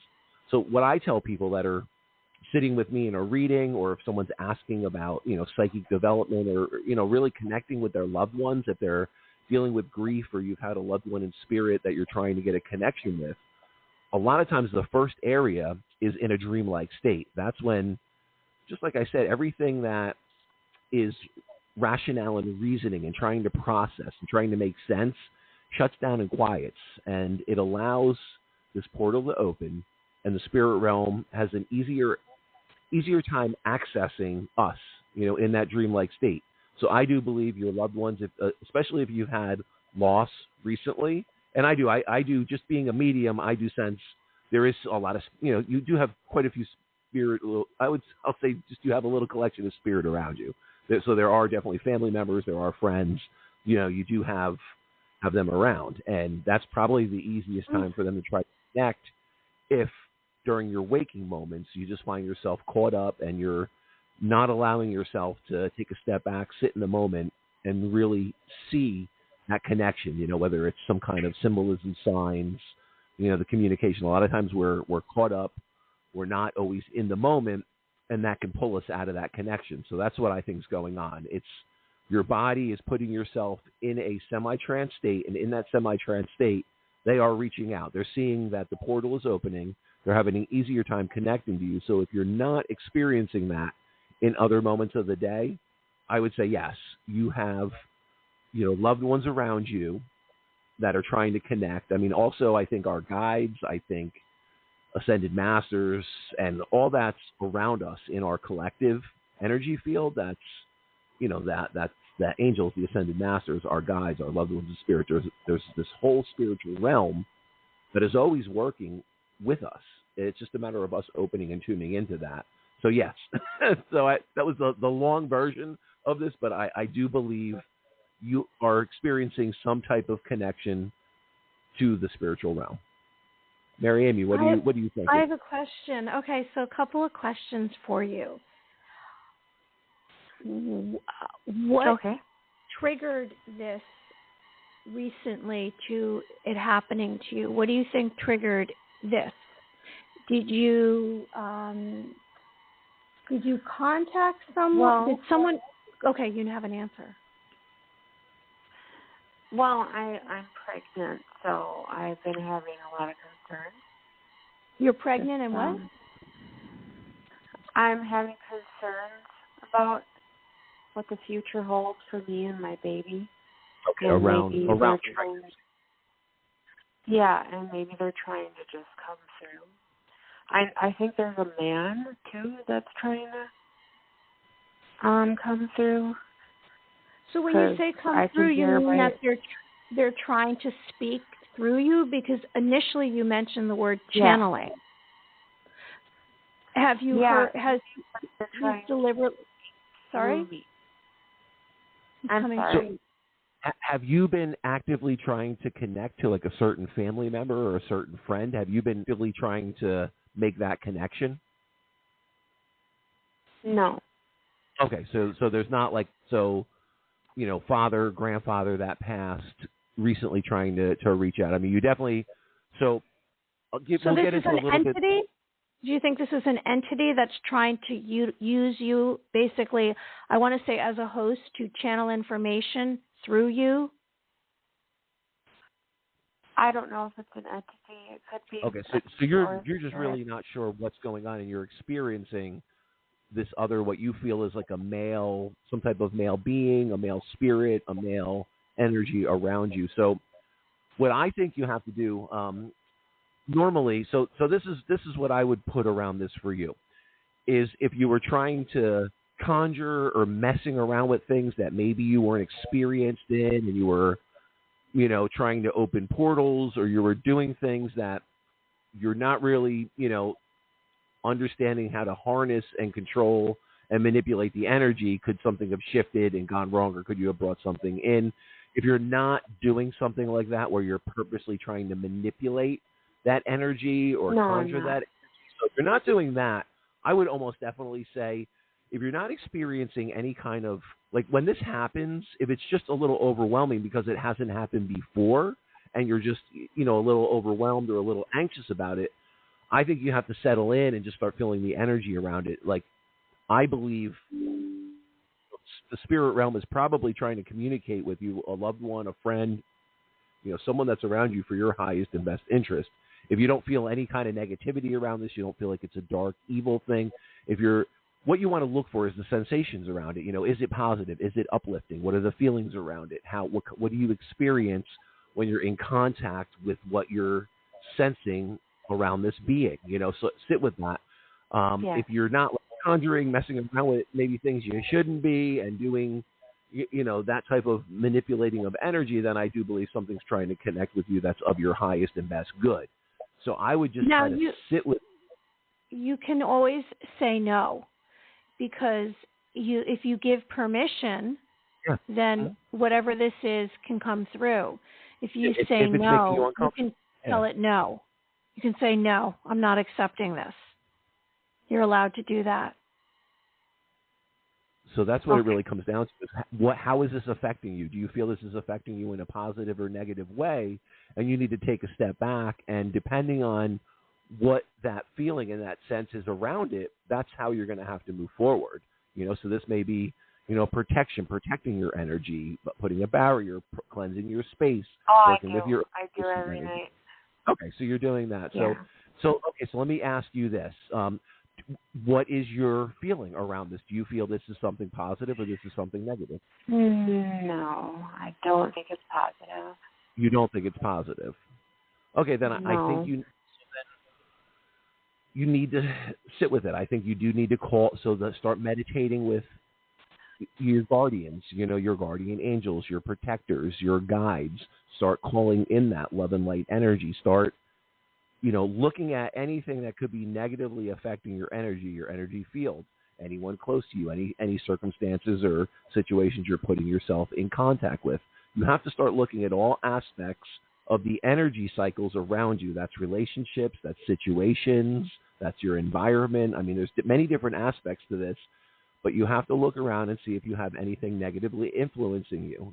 Is that an aspect of it? Is there an encounter with some person that you don't feel is of your highest and best, or you don't, think that this is a relationship that is positive, but you're still interacting in a certain way? Could that be drawing something to you? So, I mean, there's many different ways, but I can tell you, you're always in control. The light is always going to outshine the darkness, so you absolutely can find ways to deflect any kind of negative energy coming to you, and anything that's trying to either harness or, manipulate or control in any sense of the way, you can work to protect your energy. There's many different aspects of that. And maybe that's something, Mary, you and I need to go over in one of the episodes, is protecting your energy and understanding, energy vampires and how different things can affect it. But I think you're going to have to really take a step back, and you're going to have to look at all aspects of your life, whether that's job, career, friends, family,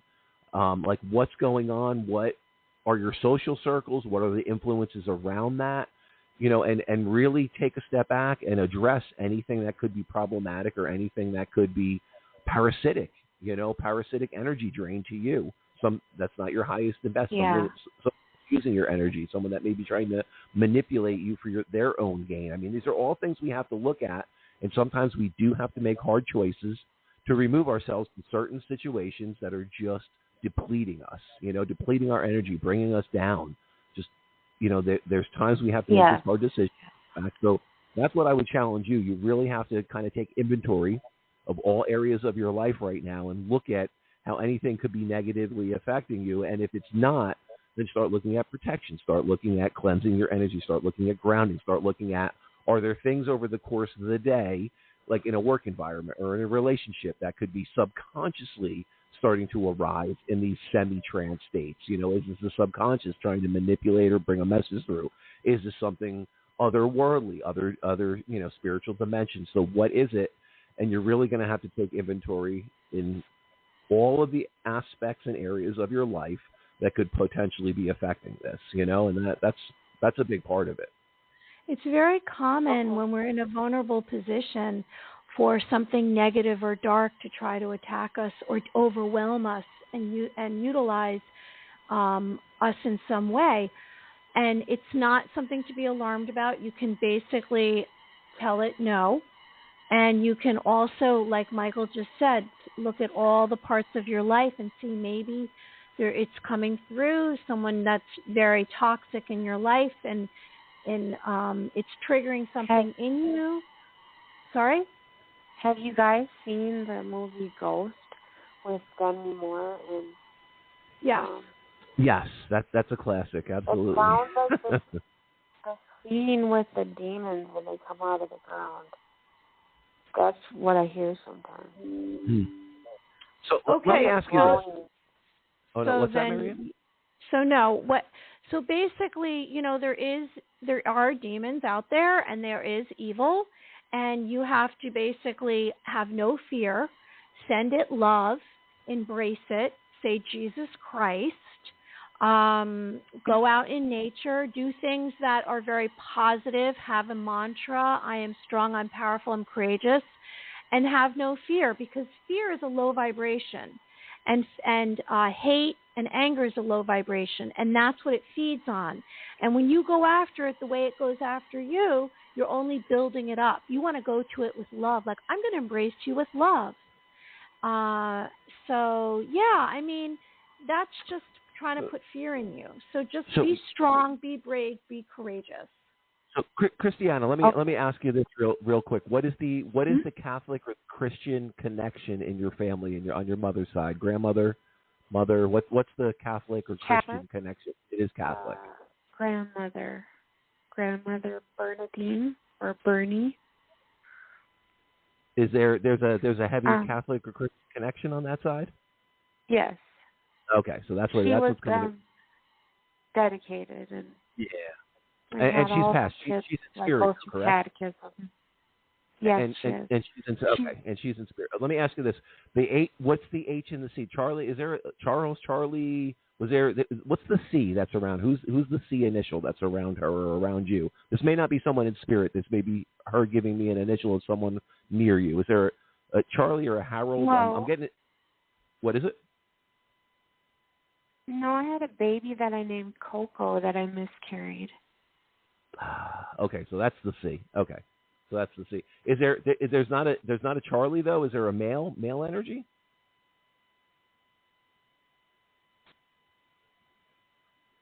It might be my grandpa, but they called him. Okay, well let me just to give you kind of a little closure around this. So what I'm getting from Grandma in spirit. So I'm just gonna kind of give you a little closure around this and what I think you need to start doing. So a little bit of my Catholic background is going to pop out in this a little bit.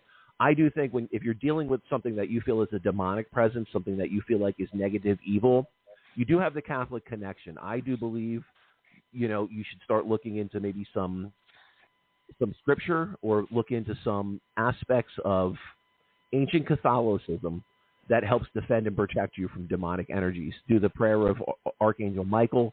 Start looking for the angelic realm to give you protection. Start pulling some of your Catholic roots. Oh, I do. Yeah, start praying. Start praying the rosary. Start bringing. I would recommend literally cleansing your property. Start researching this. I mean, we can't. Unfortunately, it's something we could spend the next hour on giving you all the details of. But you can absolutely research into cleansing the energy of your property, purifying your property, and then in that process, start working with the rosary and working against any kind of demonic energy or any kind of demonic influence around you, or anyone that it could be corrupting around you that could be trickling down into your energy field. So that would be my first step, is just really start trying to address where is this coming from, why is it coming up, and just go as hard as you can as far as protecting your energy field right now. And then at least from that point, you can start working with this and start getting to a point where you don't feel like it's overwhelming you and bringing in, this dark, whatever this may be, whether this is demonic, dark energy, you always have the power to fight this, and you always have the power to take your light back if you feel like it's trying to be pulled away or manipulated. So that would be my recommendation, is start working with some of the scripture, start working with, look up the prayer of Archangel Michael for protection. And I do believe you either in the house or around you have your grandmother's rosaries. Is that correct? I don't have her rosaries, but I have a few rosaries of my own. Okay, so that's what she's referring to, your rosaries. So go ahead and just start working with them. And I'm telling you, I do believe you'll see a shift happen within the first 24 hours of you doing that prayer of protection and start cleansing your energy. The laws of the universe state that you have to give permission. So you don't give permission. You don't give permission, and you send love, and you don't accept it. You say, no, thank you. No, thank you. And you visualize white light surrounding you. You say, Jesus Christ. You speak of angels, and you pray. Yes, that's what my input. Okay. Okay. We wish you the best and Christiana, blessings. Start doing that. Give us a call back in a few weeks and let us know how it's going. Okay. Well, thank you both. Thank you. Well. Well, that's all we have for tonight. We can't take any more callers. You there, Michael? Yeah, that one went a little long, but I think we had to kind of work her through a little bit of maybe some chaotic energy that's going on there. So whether we don't understand what's happening or whether we do understand it, we think we're being attacked. Just for everyone out there, just remember, we are always in control, and the light will always outshine the darkness. It's just a matter of finding our way and not being overwhelmed and manipulated by what's going on around us. We need to take a step back, and we need to know we are always in control. We always have the power to I would say we always have the power over our own being. That's it. You know, it may take a little work. It may not be easy in certain circumstances, but we are always in control. Good prevails over evil, and evil is defeated. And you have to believe that and find the love in your heart and embrace everything with love. And it can't get you. Love is powerful, isn't it? Yes, it is. Let's have self-love. And I'm really appreciative that you joined me tonight, Michael, on episode 10. And we will be back again next week. And everyone, you can find Michael on michaeledley.com.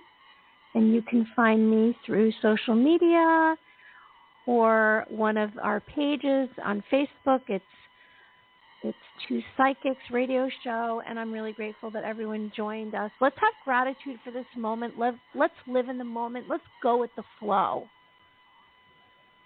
That's it. Go with the flow. And let the love in. Flow. Happiness. It's the weekend. Everyone have a wonderful weekend. We're wishing you well, and we'll be back again next week. Just look on blogtalkradio.com/2psychics, and you will find our upcoming shows. Thank you, everyone, for joining us. This has been a very fun episode. Thank you, Mary. Very interesting. Yes, thank you, Michael. Yeah. Have a great night. All right. Thank you, everyone. Take care. Okay. Have a good one.